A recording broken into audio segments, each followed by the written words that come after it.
Well, hello and welcome to another episode of the MilVet Podcast. I'm your host today, Beau Higgins, and I have the pleasure to be here and spend some time with a friend and former boss, General Jim Lukeman. For those that don't know the MilVet, we are here to help transitioning veterans or veterans find executive roles in private equity and venture capital backed opportunities, but we also bring on just interesting guests to talk about what they're up to these days in the military community. And today is a pleasure for me to have on board my former commanding officer and my friend, General Lukeman. So, General Lukeman, I'd like to give you a quick intro, if you would. Yeah, sure. Thanks, Beau. Thanks for having me. It's great to be here on the MilVet. Again, we worked together down at Second Mar Div, but I was raised in a Marine Corps family my whole life. My father was a Marine, and then ended up spending my whole adult life in the Marine Corps. I was an infantry officer, and so for the infantry officers in the crowd, I was 1st Battalion, 2nd Marines as a lieutenant, 3-6 as a captain, but then went out to the West Coast to 2-1 as a major and 2-5 as a battalion commander, and then back to Second Mar Div later on when I worked with you, Beau. But ended up spending 40 years in the Marine Corps on active duty. And then retired about 5 years ago, and now I'm working at the Marine Corps Heritage Foundation. So I'll talk more about that later. Yeah, I said I know we'll talk a lot more about the Marine Corps Heritage Foundation later, but even up front, when I reached out to you at the podcast, I said, "Hey, sir, come talk about the Marine Corps Museum." So I know it's just put a little. What is the Marine Corps Heritage Foundation, and we'll talk about it more. But I just want to make sure people know what that is, because people may not understand when you say Marine Corps Heritage Foundation. Never heard of that, but yeah. Right. Well, I feel really fortunate, So like a lot of folks, when you retire after spending your entire life in the Marine Corps, I wasn't really sure what I was going to do. I figured I'd, mentor or do exercise support or stay somehow involved with the Marine Corps, because that's what I wanted. But then that wasn't panning out. So after a couple months of doing that, I was thinking, dang, I'm going to have to get a resume and get on LinkedIn and actually network and, get a job. And then a friend called and said, hey, I don't know if you've heard, but they're looking for somebody to take over the Marine Corps Heritage Foundation. And I said, yeah, that would be terrific. So the foundation has been around for a long time, but about 20 years ago, they took on the mission of building the National Museum of the Marine Corps. And so the mission of the foundation is to preserve and share the history, tradition, and culture of the Marine Corps, and then educate all Americans in what's best about the Marine Corps. That's our mission. And they did that really by building this National Museum, which is just outside of Washington, D.C., outside the Marine Corps base at Quantico, which is a fantastic museum. And for those that haven't been here, it's open every day except for Christmas and Thanksgiving. So it's closed 2 days a year, open 363 days a year, free entry, free parking. It's always here, and it's just a great place to visit for those that haven't seen the museum. So that's what the foundation did. But we do a little more than that too. And again, we'll talk about that. But so being able to transition from active duty to now running a Marine Corps nonprofit that supports the Marine Corps by preserving our history and sharing with America has been a great privilege for me. That's awesome. And I'm gonna back it up. And again, we'll get more to where we're going, where you are today. But did you know as a kid? I'm always curious. My dad was a Marine, although he was in before I was born, and his experience was more as an NCO, and he made a couple ranks twice. He was not exactly a stellar Marine. Maybe I followed in his footsteps a little too closely, to be candid, but it's a different story. But did you always know from a kid that you wanted to be a Marine? Obviously, your dad was in the Marine Corps. When did it hit you that that's what I want to be? Do you have that any moment in time that kind of stands out as that moment? It was later, Beau. It was later. So I did not grow up my whole life thinking I'm going to be a Marine, even though, like I said, my father was a Marine. I grew up on Marine Corps bases and moved around the country and did all that. When I was thinking about how to go to college, I was like, well, a Marine Corps scholarship, an ROTC scholarship would be a good way to pay for college, and 4 years in the military would do me some good. I could use some discipline. So I got a Marine Corps scholarship to go to college. And then even then, I wasn't sure I was going to stay in the Marine Corps. But I figured, since I grew up in it and I knew my father, what he had done, the Marine Corps was fine. So I'll do the Marine Corps for 4 years is what I figured I'd do after college. So I was a chemical engineer in college and figured I'd get out and go make $1 million working for Phillips Petroleum or something. And about 3 years into my Marine Corps time, I still thought, hey, maybe I'll just get out, because I had recently gotten married, and I was I was stupid. My wife had a job in DC. My fiance had a job in DC, so she quits her job. We get married. We're in Camp Lejeune, living in a little apartment outside Jacksonville, outside the base, Jacksonville, North Carolina, and we have a Honda Civic. And so I get up in the morning, take the Honda Civic into work at 0 dark 30. She's in the apartment. Come home at, late at night, pass out, do the same thing every day. So she wasn't all that happy. So I wasn't all that happy. So I said, okay, I'll just get out. But then we got reassigned up to Quantico, and she went back to work, and I had a different job, and everything was going well. And I said, so why am I getting out again? And so I just didn't get out after my first 4 years, and ended up sticking around forever.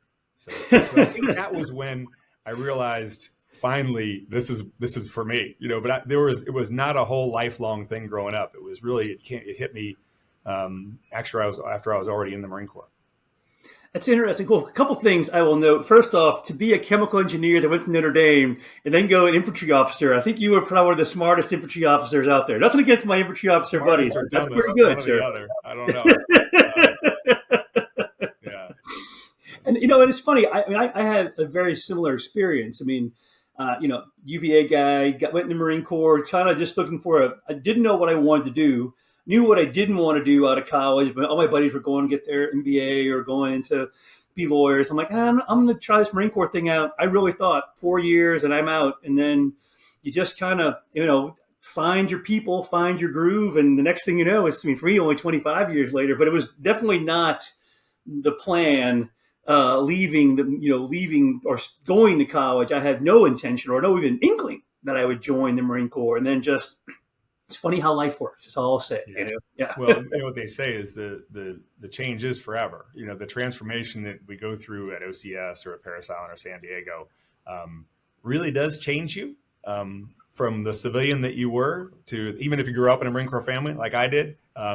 There's times at officer candidate school where you figure, oh man, maybe I'm not cut out for this. Because that's the job of the sergeant instructor, right? Is to make sure they push you to the point where you wonder if you're really good enough to be a Marine. And as long as you stick it out, you realize that, yeah, I can do this. And so we all learn that stuff. But once you change, you're a Marine for life. No doubt about it. No, that's great. I love that. And certainly I had the same effect on me. And I'm curious though too, sir, as you, obviously as a young lieutenant, and you made a long career of it, who were some of maybe the early influence or mentors on you in the Marine Corps that helped? Because we all have them, right? We all, we're all, I think the leaders we become are because we see examples of folks that, because when you start off, you're just raw and new. And I always say you don't have a lot of tools in the toolbox when you start off, and you see other people that seem to have a lot of leadership tools and like, oh, I'm going to do some of that and put a list in my toolbox. But who are some of the folks that you were your mentors that helped you kind of get to having be a general officer? Is no easy accomplishment, obviously in the Marine Corps, especially. But who are some of the folks that helped you out along the way? Well, I think you're right in that it's the people that you're around that you learn from, especially as a young lieutenant or captain. So when I started out, Second Lieutenant Lukman checks into 1st Battalion, 2nd Marines. The battalion commander is John Ripley. So, a Navy Cross, a recipient from Vietnam War, a hero. And, but, he's the battalion commander. I'm a 2nd lieutenant. So, we got no contact really other than I know who he was. It really wasn't until then after that, I left 1st Battalion, 2nd Marines, went up to Quantico, and my boss there was Wes Fox, a Medal of Honor recipient from Vietnam. So I worked for these guys who were really, really good. And Colonel Fox started, I learned a lot from him. But then when I went back to the fleet as a captain, young Captain Lukeman checks into 3rd Battalion, 6th Marines. And I end up being the 3 Alpha because I'm the junior captain in the group. So the 3 was Tom Waldhauser, who retired as a 4-star. Lima Company was Joe Dunford, who was a former chairman. Weapons Company was Mark Gerganis, who retired as a 2-star general. And the ADG was Fred Padilla, who retired as a 3-star general. And so there were, Greg Hable was in there. So there was all these people in this battalion that I joined that I just thought this is the way it is. This is the way all Marine Corps units are. And these guys were all superstars. And so you get into that rhythm of, okay, this is how you do things. And that was the time where I really learned, I think, a lot about how to lead, was my time as a captain. Now, I had a great, I was in 3rd Battalion, 6th Marines for 38 months. It was a great long tour of being a 3 Alpha, being a company commander. And that kind of set me up for later on, I think. That is a great team. I guess I knew part of that story, having worked with General Waldhauser, his two on 15th MU and their connection, the General Dunford. But that's a powerhouse team. You can't go wrong there. I mean, those guys, you're doing okay. You're doing okay. That's pretty awesome. Awesome. And fortunately, I've been able to know them now for 35 years. So it's just great to have those kind of people in your life. I mean, later on, General Dunford was 5th Marine CO when I had 2.5. So he was my regimental commander later on, and General Waldhauser had 15th MU at that point. So we were all in the neighborhood together. So it really is a small core that you keep going back to. No doubt about it. No doubt about it. And again, just those memories and impacts, certainly as a young captain, I think that's probably when I say the most impressionable. As lieutenant, you're a little off, you're in, but you're a little off there. I mean, captain is, I think, when you really make the switch to making it being a profession in some ways. Certainly for me, it's when I made that switch, or kind of started looking around for those mentors to help me stay in and become, the leader that I could become. That's awesome. Well, obviously, Beau, though, that you'll ask any of those folks, General Waldhauser, General Dunford, General Gaines, that none of them thought, and me either, thought we were going to be generals. I mean, that's not something that happens to people. Nobody makes general. You just do your job. And I for sure was not going to be a general officer, and not because I didn't want to be, but, as after a while, there's so many colonels that are really, really, really good. And I was not selected the first 3 times I was looked at for general officer. And that was fine. I was fine with that. I'm going to retire as a colonel. It's going to be great. And I was at my 30-year mark of commissioned service, which is as long as you can stay without becoming a general, when they selected me for general. So, I mean, I had like 11 days left before I hit 30 when I became a general. And which was crazy, but it was really, really good. I mean, then I got another 10 years, but things just happen, the way they do. So that is crazy. I don't know if you told me that, I forgot it in the past. That is pretty amazing. It had to be. I mean, did you have any idea, or was it totally out of the blue? It was totally out of the blue. So, I mean, I was settled. I had been the chief of staff a bunch of times. So after Colonel Command. I ended up being the chief of staff basically 4 times for different general officers, right? Because I was really good at that. So I was the chief at the base at Quantico, and I was the chief at Training and Education Command. And then General Amos pulled me up to be his military assistant in the headquarters when he was the assistant commandant.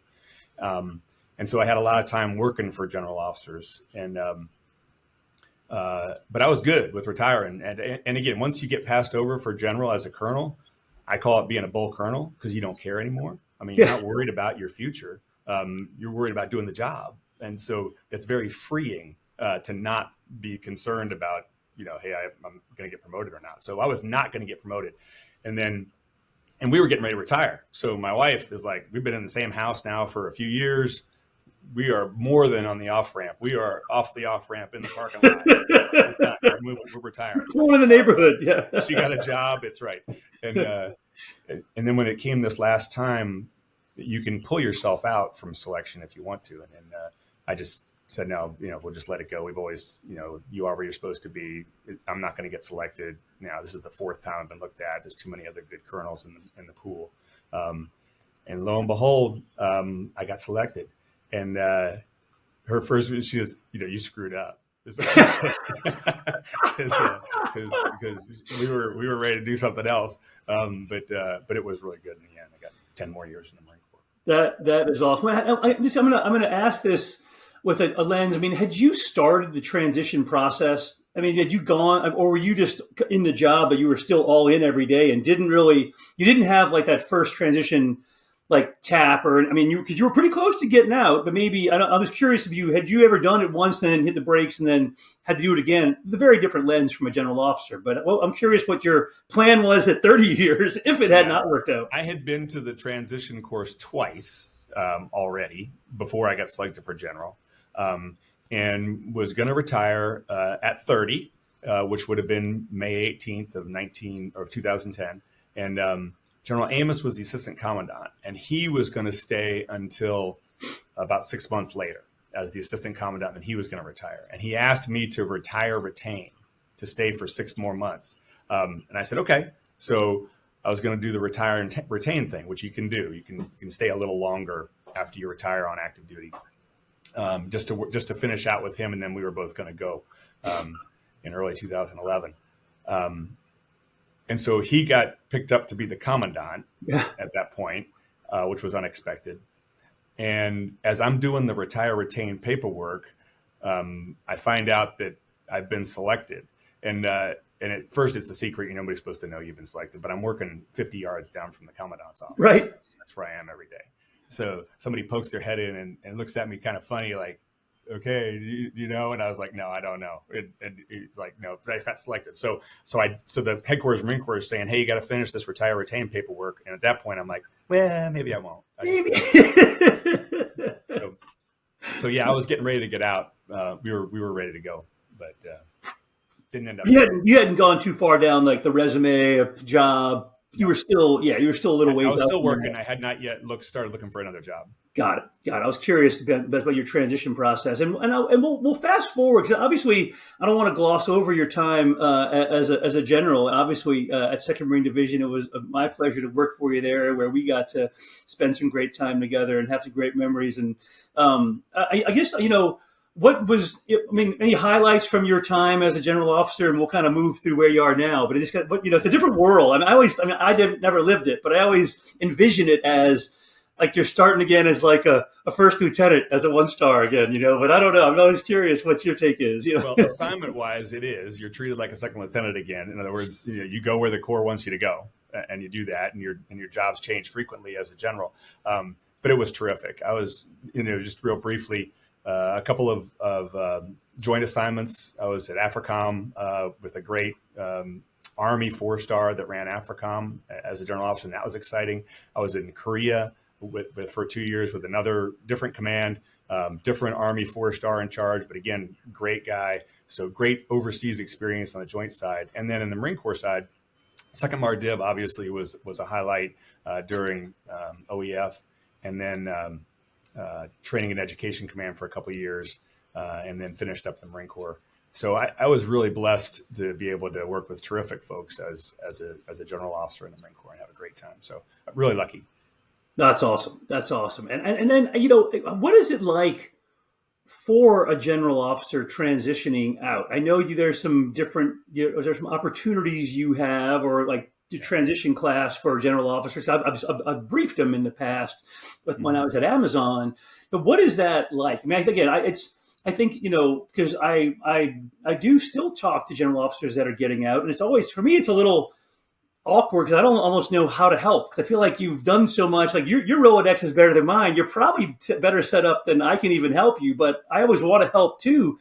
So I'm just curious what that process is like after being in 40 years. It's a long time, Right. It is a long time. And besides the fact that that's all I've ever done my whole life, and I wanted to stay associated with the military. Some people want to go away. They want to go work away from the military now and do something completely different. And that's fine.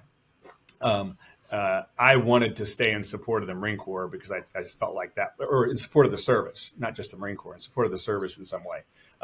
But going from 100 miles an hour, and usually all the general officer jobs, there's not much time to think about transition. I was in Korea, and when my time was coming up to either become a 3-star or retire, because you only get 5 years as a 2-star, and then you got to either become a 3-star or you got to go. So I was hitting my 5 years while I was in Korea. And so I was talking to the Marine Corps, and I said, hey, if this is a 3-star job for me, that's great. Love to do it. If not, I can retire from here, but it'd be better if you brought me back to the States so I could do my VA and do all the stuff that I need to do in a job that might not be as demanding as the one I was in at the time. And they said, well, there's no 3-star job for you, so we'll bring you back. So they brought me back to DC area for a year, for a 1-year job here, so that I could really do that transition piece and think about what I was going to do after the Marine Corps. So the Marine Corps really took care of me in that regard. That's awesome. And so I did have a chance to think about it, and I did do the transition thing. and decided that I wanted to stay in support. So I really thought I would do, the Joint Forces Command has mentors that work for, teach general officers how to be general officers and run exercise support. And because I had recent experience in Korea and Northeast Asia, I have expertise in that area. So I thought I might work exercise support in that area. But I also was fortunate that, after 40 years in the Marine Corps, I was basically working for nothing because you get your 100% of your base pay in retirement. So that was terrific. So it wasn't like I had to go to get a job right away. In other words, I had a paycheck that didn't change much once I retired. But I was anxious, after a month or two, I was like, okay, I got to find a job. I got to go do something. None of that mentoring stuff was panning out. But this has been perfect. So to move into the nonprofit business, which is a different animal as well, but to be able to support the Marine Corps from the outside has been a perfect assignment for me. I feel really lucky to get this job.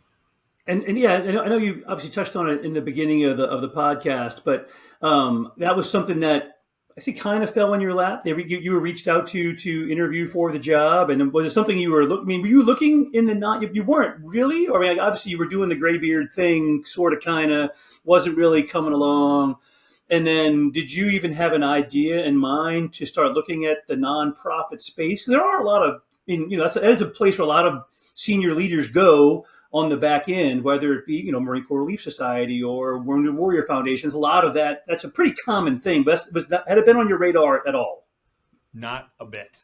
Yeah. So, and I don't know why it hadn't been. My father, when he retired, he ended up retiring as a lieutenant general in the Marine Corps, and he went and took over the Marine Corps Association for 10 years. So he was the president CEO there for 10 years after he retired.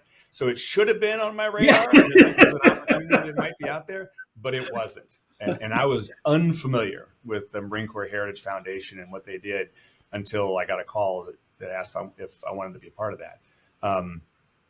So I was really lucky. I think it really was serendipity, and this whole business about my father was a general and ended up taking Marine Corps Association, and I'm a general and at the Marine Corps Heritage Foundation. It's deja vu all over again. And I don't know how that happened, but so it was not on my radar, Beau.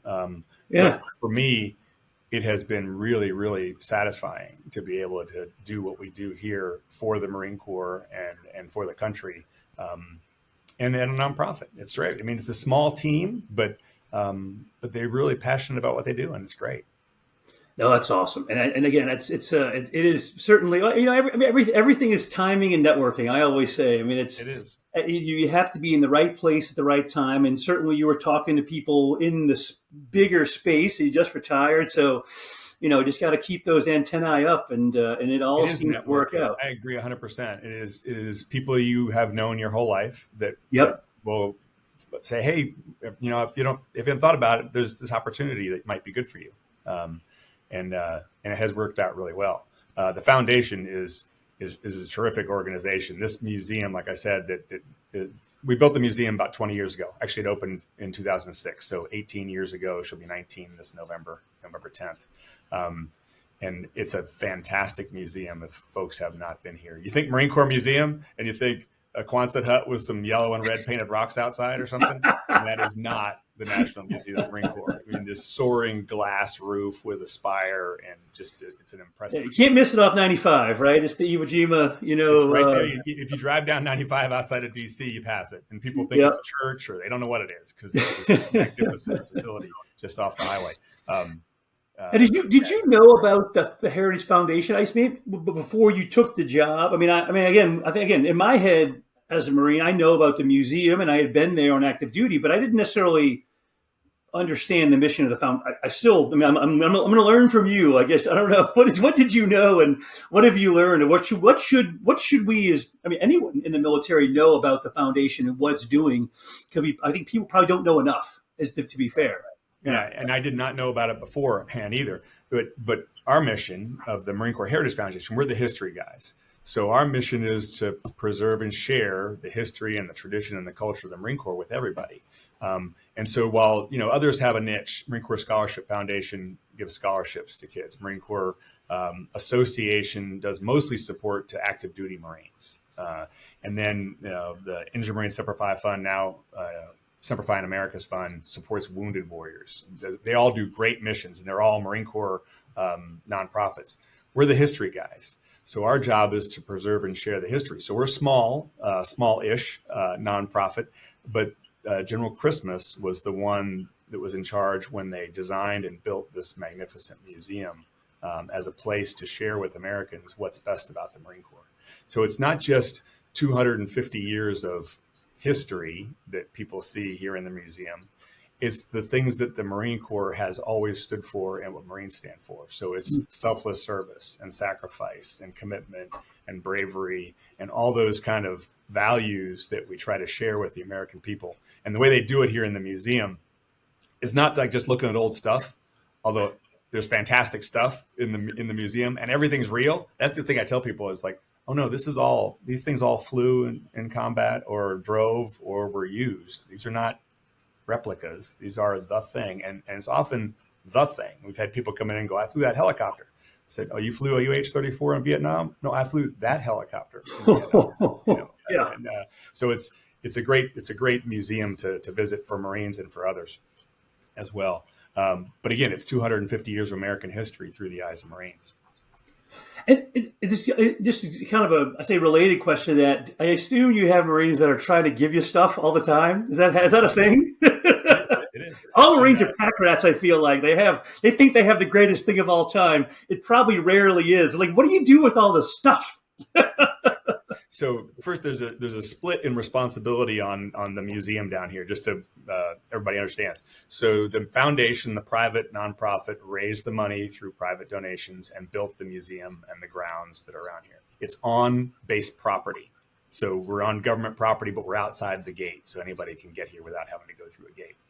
Everything inside belongs to the Marine Corps. So I like to say we built the house and the Marine Corps moved in. So all the tanks and planes and uniforms and stuff is Marine Corps property, and it's maintained by the Marine Corps. So when somebody donates, they're actually donating it to the Marine Corps. And there's a Marine Corps staff that does all that. And there's a warehouse about 4 miles up the road that has 90% of the collection that is not on display in the museum in a warehouse. But yes, we get all kinds of things, great donations, great, very relevant historical things, and then a bunch of stuff that people just don't know what to do with. And the curators are pretty good about not accepting things that we would just have to throw out or do something with because they can't keep everything that people have that they want to give. I can only imagine that there's been some rifles and grenades and weapons, like some stuff that probably I know Marines discourage people from showing up at the museum with stuff in the trunk of their car. Is that really? That's not so good. But there's an armory on base. That's the only thing that's on base is the armory that holds like 3,000 weapons that are in the collection that are not on display in the museum, but they're all functioning weapons. And that's crazy. I bet that's pretty funny. I'm sure there's some good stories about some of the things that you've seen that people have left. Yes, there are many stories about that. That's right, and things that come in the mail. Oh yeah, the box of stuff. Yeah. That's funny. That's great stuff. Great stuff. Well, you touched on it a second ago a little bit, but it's a big year for the Marine Corps this year, our 250th birthday of our Corps. And so y'all are involved in that in some way. Is that fair to say? Yeah, in a huge way. So again, this is our year. So the second half of our mission to educate all Americans in what's best about the Marine Corps. We decided that the 250th is the time to do that. So we started a couple of years ago with asking folks, okay, how would we reach, the rest of the country and educate them on what's best about the Marine Corps? And they said, well, who's your audience? I said, well, 300 million Americans. That's our audience. I said, this is not a recruiting pitch. We're not really looking to recruit folks, but I want to reach everybody. So how do we do that? So we have, as the foundation, have been doing that this year. And the Marine Corps is also celebrating, obviously. And there's other organizations celebrating the 250th. So we've been collaborating with them to try to, make sure we're not duplicating effort, but we're in fact complementary of what we're doing, of what the Marine Corps is doing, what others are doing. There's a bunch of ways we've done it. We created a public service announcement, basically a commercial. There's a 30-second version, a 15-second version, and that's out with public service directors across the country now to play when they use their public service time. So it's really just a message about America and Marine Corps, and for 250 years, it's America that Marines have fought for and our future. And so it's a really wholesome message, and it has the Eighth and I, drilling around the monument, but it also has a bunch of scenes of Americana in there. So that public service announcement's out there. But then we actually said, well, how do we reach people where they are? Because obviously when they come here to the museum, they know they're coming to be part of the Marine Corps. But taking the message to the American people, we've done that largely through sponsorship of sporting events. So we've created some graphics that can go on the Jumbotron and have sponsored to have Marines go out and flip a coin at a state high school football championship game. And so a Marine will go out and the announcer will say, it's the 250th anniversary of the Marine Corps this year. And they'll do that. We've done it at high school state championships across the country, college basketball, football, and other games where our ads will appear, or similarly, somebody will come out and toss a coin in uniform. We've done it at minor league baseball games where we'll have signature games at minor league teams across the country where they'll wear a jersey that has the Marine Corps on the back and 250th on the sleeve, and somebody will throw out a first pitch. I went out and threw out a first pitch at a bunch of Major League Baseball spring training games out in Arizona at the Cactus League, and did an interview on Major League Baseball Network for that. So it's that kind of way to get the message out to folks is what we've been doing. There was a NASCAR race recently that was a 250-lap NASCAR race, and so we named that the Marine Corps 250. And had a flyover, and a guy from the President's Own sang the national anthem, and a general officer came and did the Start Your Engines. It was awesome. So that was a nationally televised event here in Virginia that took place. So that's the program we've been doing, but it's really about reaching every American and reminding them this is what the Marine Corps stands for and what Marines stand for. So the other thing, we've been actually recognizing individual Marines as well, and not active duty guys or famous Marines, but people who did 4 years in the Marine Corps and then got out and did great things in their community. And so we call it Marines Across America. And so we've been going state by state, identifying Marines in each state that have done great things for their community or for their country. And so these are often folks you wouldn't think of, that you didn't know they were Marines, but they might be a mayor of a town, or they might be a business leader or a community leader of some sort, or started a nonprofit. So there's lots of Marines out there that we're trying to highlight for Americans. I love that. I'd never heard of that program, so I'm actually writing it down. I may have some ideas for some guys. So we created a commercial website, marine250.com is what it is, marine250.com, that has all the 250 events, and it has these listed, the Marines that we've been recognizing, both the press release, and then also if you click on the state flag, you can see who they are.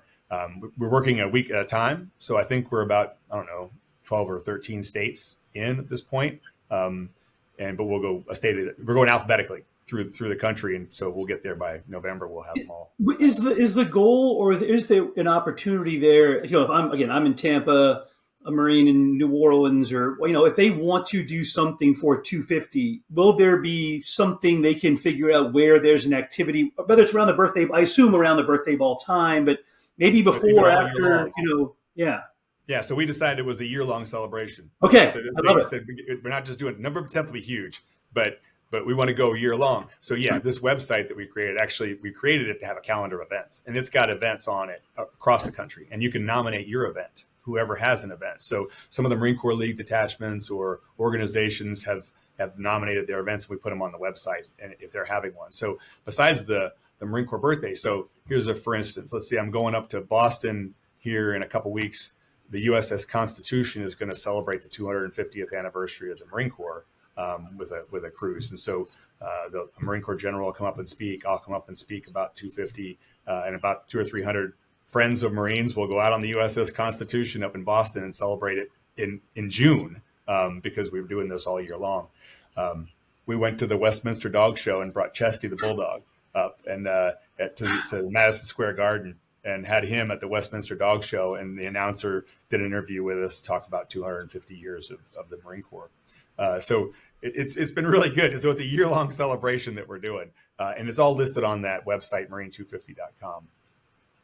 And again, we're a nonprofit, and so our website, marineheritage.org, we raise money and this is what we do with it. But this effort this year isn't about raising funds so much as it is about giving back. This is what we're doing for the Marine Corps and for the country. Because a lot of these values that that the Marine Corps epitomizes are the same things that the country is really proud of. The being part of something bigger than yourself, and selfless service, and courage and honor and all those things. So it's just a feel good campaign that we want to remind Americans that this is what we're all about as a country. This is what your Marine Corps is all about. I couldn't say it better, and I don't think there's a better way to wrap up what we've been talking about today than that last statement, sir. That was fantastic, and it was a pleasure today to catch up with you, to talk a little bit about your career, learn a few things about you, and really to learn more about what's going on for Marine Corps 250. And again, any last words or things you want to leave the audience with as we get out of here?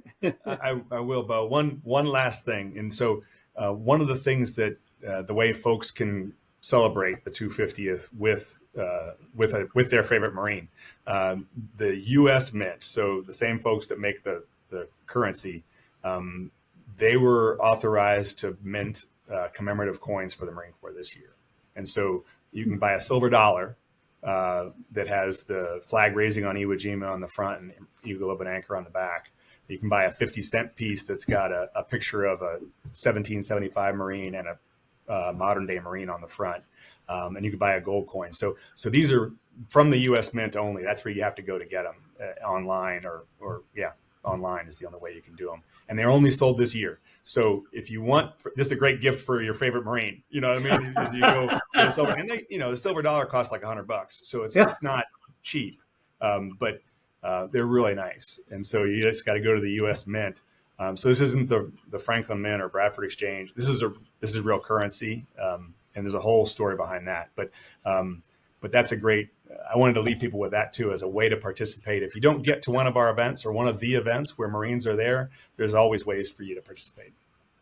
Fantastic. No, I love that. I mean, anybody can find a way to support, whether virtually by, supporting through a donation, virtually by supporting by getting one of the coins, hopefully showing up to an event in one of your towns or hopefully going to the museum. I need to get back there. I haven't been back since the new, it's probably new 30 years old exhibit, but I haven't been back. No, it's all the way up now till today. So the Iraq-Afghanistan exhibit, Beau, you got to come see.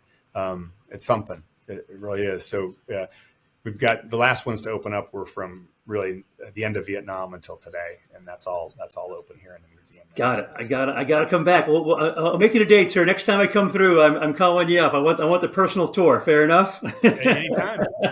Glad to do it. Thanks, Beau. Thanks for the opportunity to be here and talk to MilVets today. No, I appreciate it. Thanks again for all your service and what you're doing these days. Look forward to seeing you soon. Thanks again. Yeah, take care.